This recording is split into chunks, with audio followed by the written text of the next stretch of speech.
Hello, I'm Jashikins, and I know it's been a real long time. Hang on. Hello, God, I can't do intros anymore. It's been too long. I can't do them anymore. But hello, I'm Jashikins, and this is Jash Reads. Yeah, it's been a while. So those of you who know about my medical problems about the vertigo might be wondering, oh, you're doing live shows again, or is the vertigo gonna? No, I really wish though.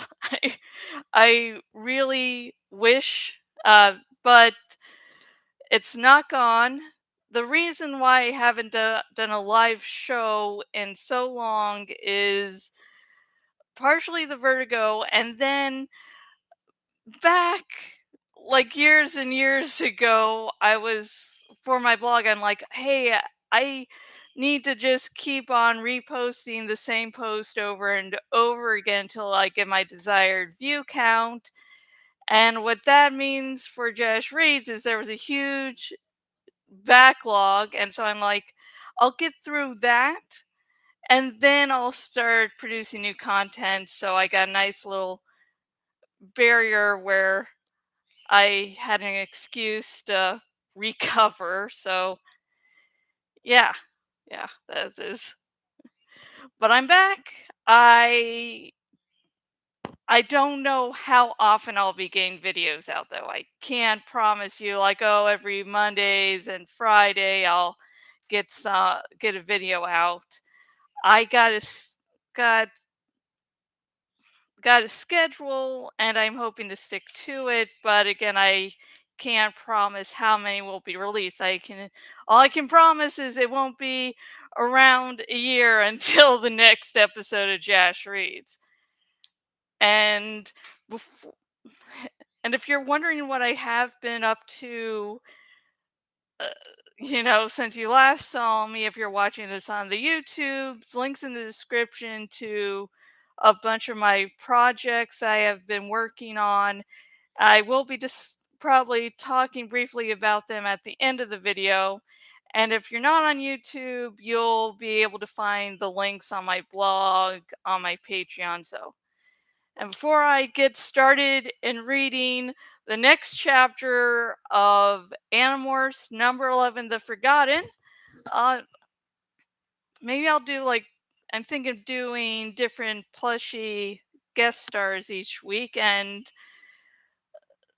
I decided to do something really special. This is a Super Dommy.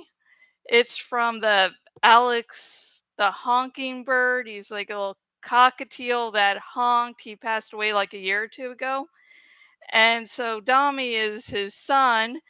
And so some limited edition Super Dommy plushies were released. And only 1,346 were made. And my husband, Rev Resner, got me one for Valentine's Day. So this is Super Dommy. Maybe I'll show a little more near the end because this long ass intro has the lonely viewer has gone away and it's close to 4 minutes. So let's get started, eh? God, when am I Canadian?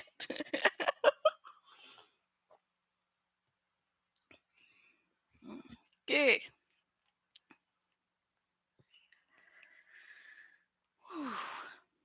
This is a little nervous. I haven't done a live one in over a year. Oh my god. Heck.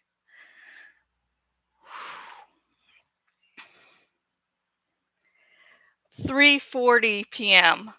It was easy to acquire the monkeys. Several of them swung down from the trees to sniff at Axe, and they didn't seem terribly frightened by any of us, since we were all standing very still and quiet.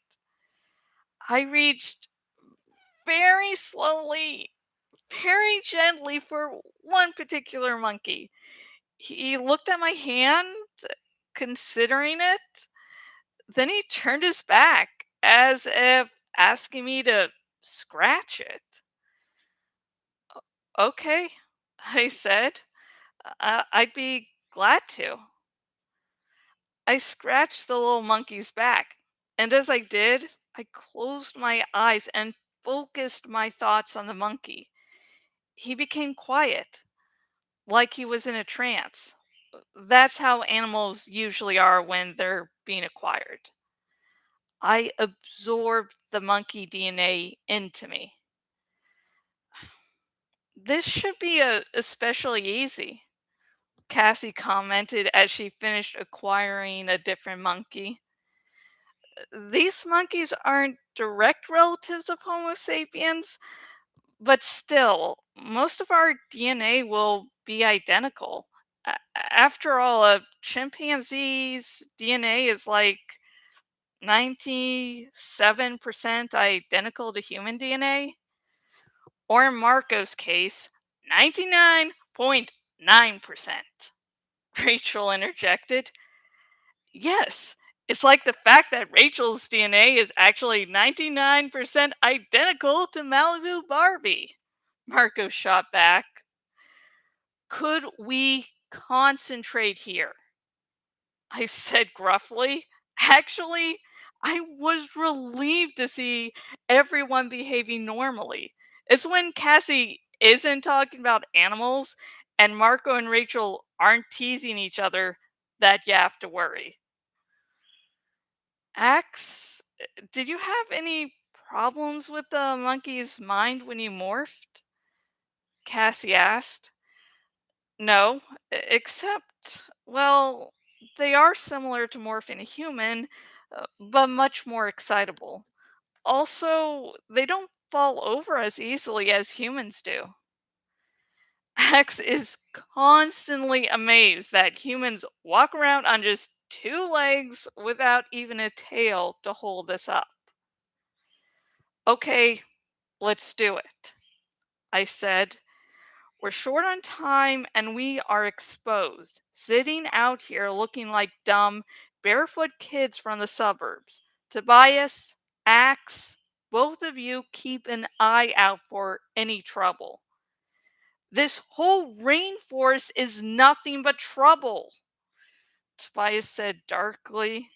Especially when you're a red tailed hawk and you stick out like a sore thumb. He was right, but I had to worry about one thing at a time. And I knew from my visions that we could successfully morph into monkeys. Unfortunately, the vicious. God damn it, I messed up. Let's go back to the last few seconds, pretend that never happened.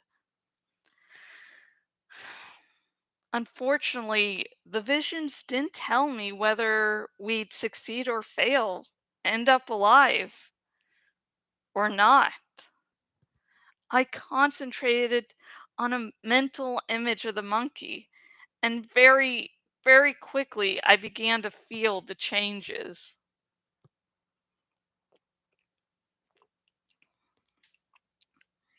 The real monkeys began to see the changes too. Squeeze, squeeze, squeeze! The real monkeys leaped onto the tree trunk and scampered up toward the high branches.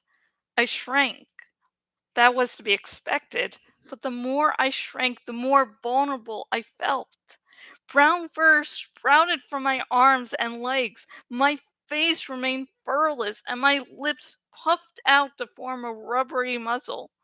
The largest single change was the tail. I felt it come shooting out from the base of my spine, but I'd had a tail before, so I didn't think much about it. Then I realized something. The tail moved, not just back and forth like a dog's tail. It moved like a fifth arm. Hey, the tail is neat, Cassie said.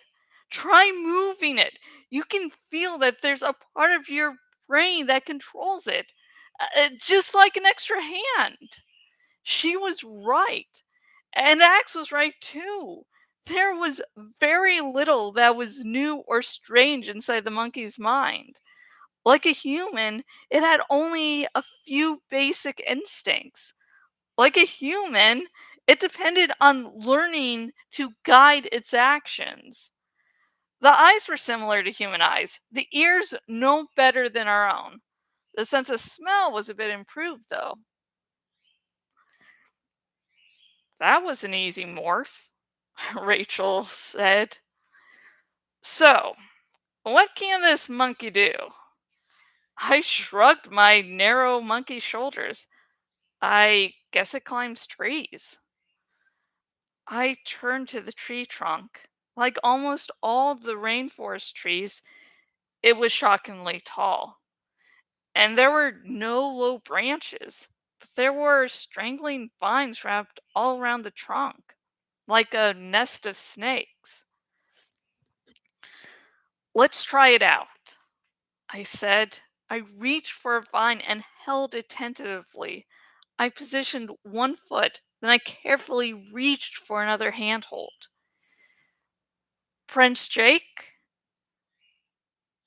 Axe said, let the creature do the climbing. It knows how. Like this. He put the bug fighter's computer in his mouth and leaped right through the air, snatched a handhold, and was 50 feet up the tree before I could blink 3 times. I took a deep breath and relaxed my control. I allowed the monkey mind to come forward and just said, climb. Hex was right. The monkey knew how to climb. You know the way Michael Jordan knows his way around a basketball court? Or the way Christy Yamaguchi knows her way around the ice rink? That's how the monkey knew the trees. It knew the trees. It understood the trees. It was born to be in the trees. Hands, toes, hands, toes. It found every little handhold, every foothold. Never a hesitation, never a doubt, never a question. That monkey knew exactly, precisely what to do. I felt like I had swallowed 10 Mountain Dews and a box of ring dings. I was tiny, but man, I had energy. I flew up that tree. I met Cassie up in the high canopy. Yow! X was right. This monkey can climb trees. That's not all it can do, she said. The others were just catching up to us. Watch this. She launched herself out into the air. We were 50 feet up, easy, as high as a 5-story building, and Cassie just fired her hind legs and flew through the air. She snatched a hanging vine with one hand, but never stopped swinging forward.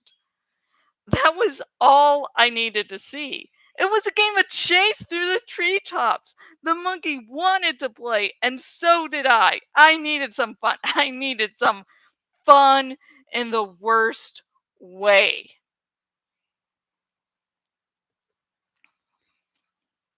I leaped for about 2 seconds that felt like 10 minutes. I hung in the air. Then my left hand simply reached out, found a branch, swung me forward, launched me once again through the air, reached out again, swing and fly and grab and swing and fly and grab. Oh, yes. Oh, definitely. Marco exulted as he followed Cassie and me through the trees. Swing, fly, catch, swing, fly, catch. The little monkey brain processed every move, prepared every action and reaction. The entire world was branches and vines to the monkey. Swing! Fly through the air with the ground a deadly 50 feet down. Catch at the last possible second. Swing again! Out into the void! Catch just in time to save your life. It was a scene from my flash. Me, zipping through the trees. Axe paused to let us all catch up. He wrapped his tail around a branch and hung there, panting. I wrapped my own tail around the branch and let go with my hands and feet. I hung there, high above the forest floor, by my tail. I swayed gently in the breeze. This sounds weird, but there's something familiar about this, I said to Cassie when she caught up to us. I mean, not to the monkey, but to me. To me, the human. It's called radiating, I think, Cassie said. Swinging through the trees? It's what our distant ancestors did millions of years ago. Maybe little bits of that memory are still stuck in the back of our human brains. Maybe all the stages of evolution are still a part of us. Or or maybe it just reminds me of playing on jungle gyms when I was a little kid. Oh, sure. If you want the boring, obvious explanation, Cassie said with a laugh. It's like gymnastics, Rachel said. Only this monkey could totally destroy any human on the uneven parallel bars. If the monkey team could be in the Olympics, they'd win every medal. Uh, Can I ask a question? Axe interrupted. Where are we going? We all stared at him. Then we burst out laughing. The monkey bodies laughed too, a wild, chittering sound that just made us laugh all the more. I I guess we did get kind of carried away, I said to Axe. Now, now get serious. We have stuff to do. We have to find the blade ship, and we have to get back to our own time before 8:54. Can we play chase some more first? Marco asked. And I would have said yes, because I was as caught up as he was in the idiot joy of being a monkey. But right then, I saw down below us a troop of Hork-Bajir, 5 of them slashing their way through the undergrowth with a human controller following along behind. Let's follow them, I said. Sooner or later, they'll head back for the blade ship, right? And that's the end of the 16th chapter of Animorphs number 11, The Forgotten by K.A.Applegate. And yeah, it's just nice. It was a nice little chapter to get back to. It's mostly happy of, hey, cool, here's a new morph. And that's one of the great things about Animorphs is that in between this whole dramatic story of 6 teenagers trying to fight off an alien invasion, there's nice little moments like this where you can tell the authors really like animals and they sort of really like getting you in the mindset of, different animals that the Animorphs morph.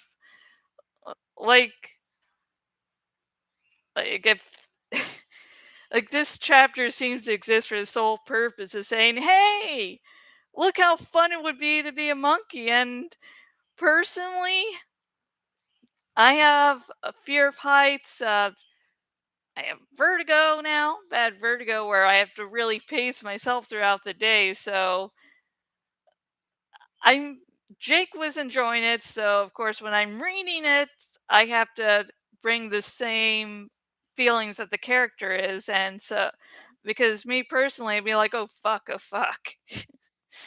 I mean, it seems a little scary. Maybe if I could actually morph a spider monkey, it'd actually be really enjoyable to me.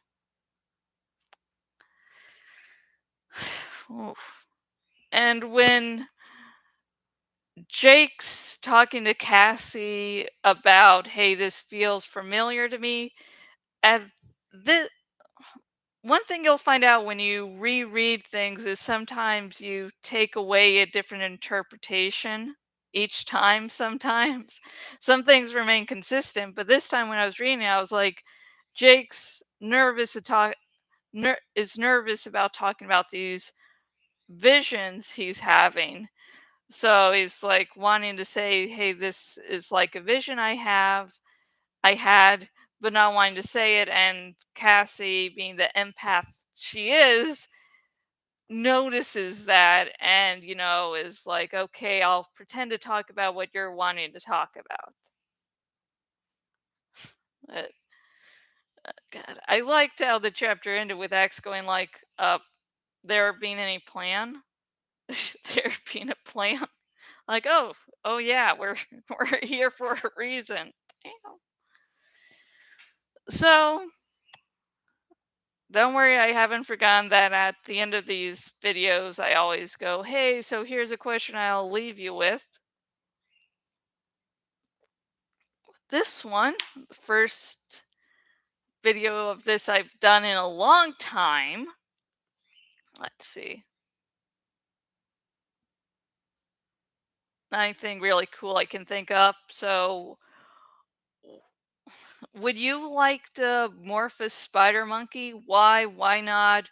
Pros, cons, anything you want to talk about in terms of, why you would or wouldn't want a Amorphous Spider Monkey.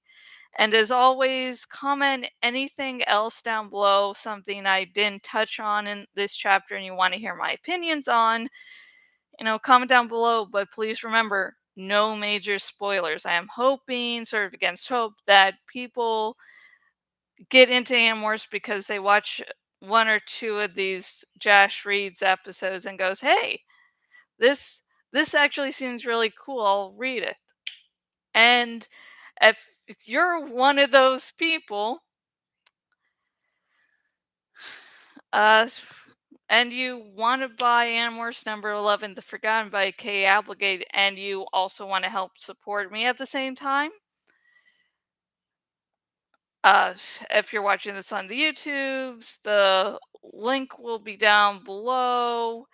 As if you're Same thing if you're watching on Patreon or my blog, there'll be a link to buy the book. And it's Amazon associate link, so you get to support, K A.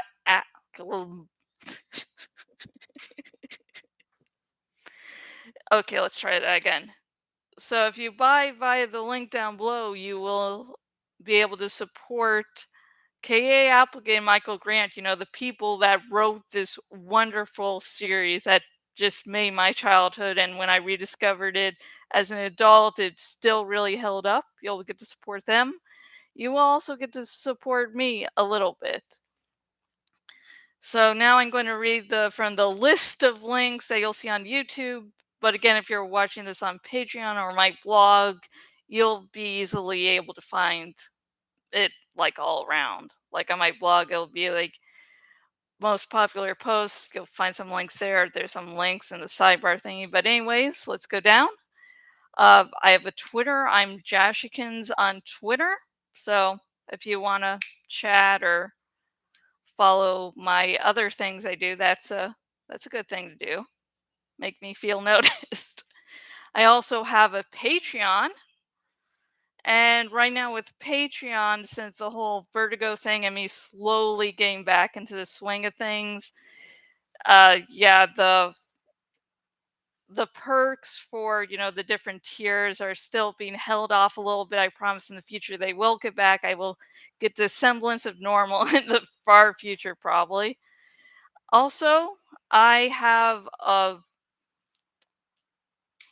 I have a book series I'm releasing on Amazon now. It's called Kafka's Men. It's superhero grimdark. There's body horror. It's also reverse harem, and it's a slow burn. It's one of the reverse harem series where you don't start off with all the men at first. You slowly. But yeah. Yeah, so if you like a sex and body horror, this is where one chapter in the second book I put there simply so I could do a lot of horror stuff, body horror stuff. So yeah. Then I'm releasing journal designs on Amazon.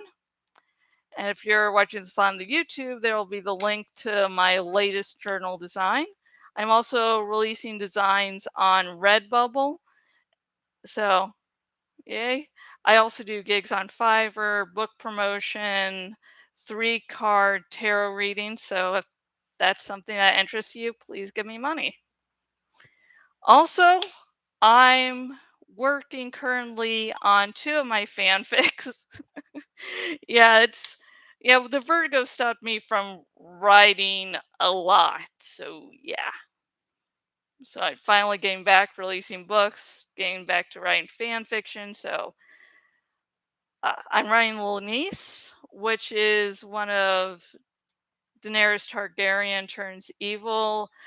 She was screwed over in the TV series, and I actually love the character because I saw her as either becoming the ultimate hero or the ultimate villain, and I just like seeing which one she would choose. So most of my fic she's good, but every now and again I like to make myself sad, I guess. And the fic is first person narrated by Jorah Mormont, so even more painful. And the other fanfic I am currently actively working on is To Die For You If Need Be. It's basically rewriting Game of Thrones starting from season 7. It's told from multiple characters' points of view, and honestly, this is one of my more fucked up ones. One of my more fucked up things I write. I'm like, this was actually, there's one scene later on in the fic where, as I'm outlining it, I'm just like, I can never write about, the war with the Night King ever again because I will try to top this scene and I don't want to. So, yeah. So, if you made it all this way, that's what I've been up to. So, yeah. And I don't know when I'm going to be back again. Hopefully, in a few days. I don't know. So, I hope you're all doing much better than me. And I hope to see you soon. Remember to like and subscribe so I get the attention I crave. So, bye. Have a good day. Oh shit. Before I stop, this is Friday the 13th. I should have made this a much bigger deal. This is my first video in a long time, and I did on Friday the 13th, and I didn't do anything. Yeah, super dummy. That makes up for all my mistakes. Bye.